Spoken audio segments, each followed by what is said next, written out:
Hey, it's Devin Burke, your coaching guide to getting your best night's rest. And in this video, I want to talk about how to restore your natural ability to sleep. We're going to be talking about two really important concepts in this video. And the first one is, how do you reestablish trust in your body?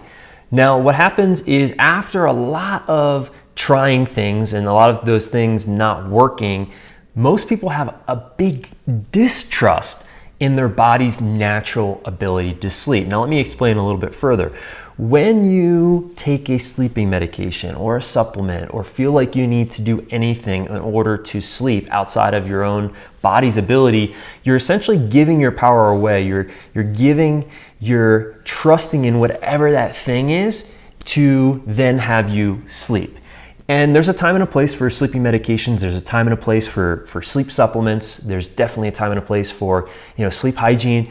And when we don't have the right way of thinking about these things, what can happen is after trying them, and a lot of times these are Band-Aids, and those things not addressing the root cause, there's an inherent distrust that happens.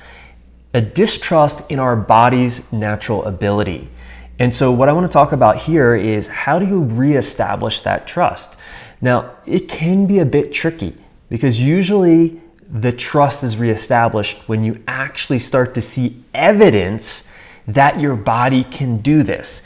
Now, we tell our clients at Sleep Science Academy, if you don't have evidence in your body's ability to sleep without the need of anything yet, the first thing you can do is borrow it. Borrow it from other people that are going through exactly what you're going through or have gone exactly through what you've gone through, and borrow their trust. If it can happen for them, it can happen for you. And when we're trusting in our body, the feeling of trust in the body actually allows sleep to happen much easier. Because when we're out of that trust, a lot of fear, doubt, negativity, worry, anxiety is usually present. When we're distrusting, like if we're walking down the street and we saw a stranger that looked really dangerous, we're not going to really trust this person generally, and we might feel a little bit of a contraction. Some cortisol might be released or some adrenaline might be released, and we kind of start to feel this activated fight or flight response. The same thing actually happens in our bodies in relationship to sleep when we're not in a state of trust.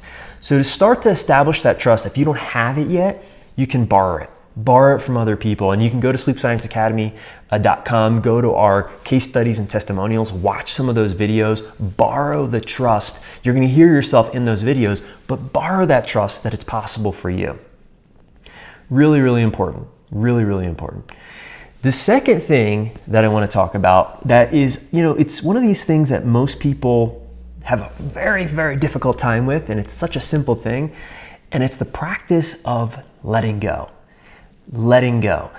And again, when we're in a state of letting go or surrender and we're in a state of allowing, it just makes it easier for natural sleep to happen.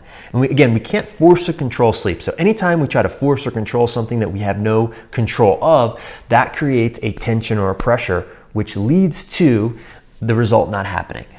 And in this case, sleep happens. It's not something you necessarily have to do to make happen. There's nothing really you can do to force sleep, or at least natural sleep.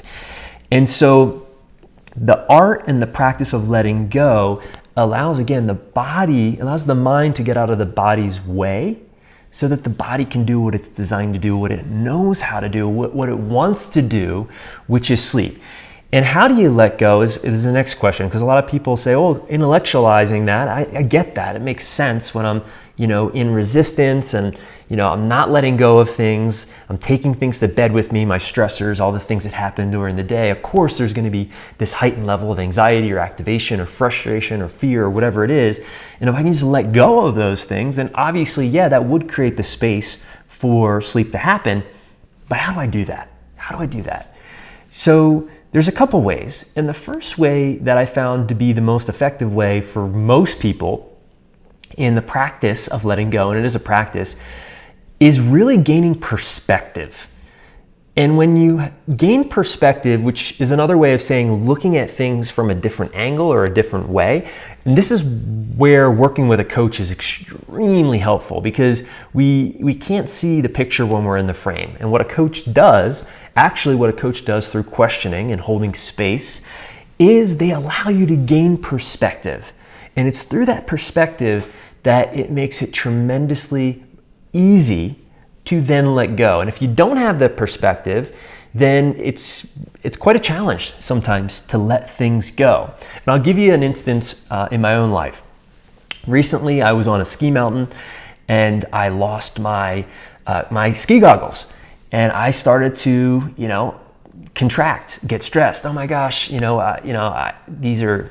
love the goggles. They're great goggles. They're expensive, and I lost perspective.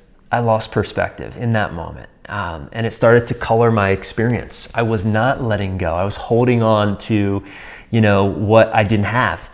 And so eventually I gained perspective. I started to say, well, I could always just get another pair, or maybe somebody found them, put them in the lost and found. It's not that big a deal. I'm not going to allow it to ruin my day. I can snowboard without ski goggles. I'll be okay.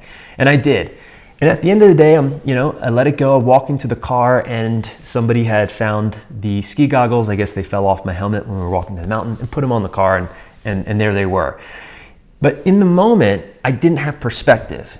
And in that moment, it was really hard to let go. And I know this is maybe a silly example of this, but see if you can apply this to your own life in the ways in which you're not able to let things go.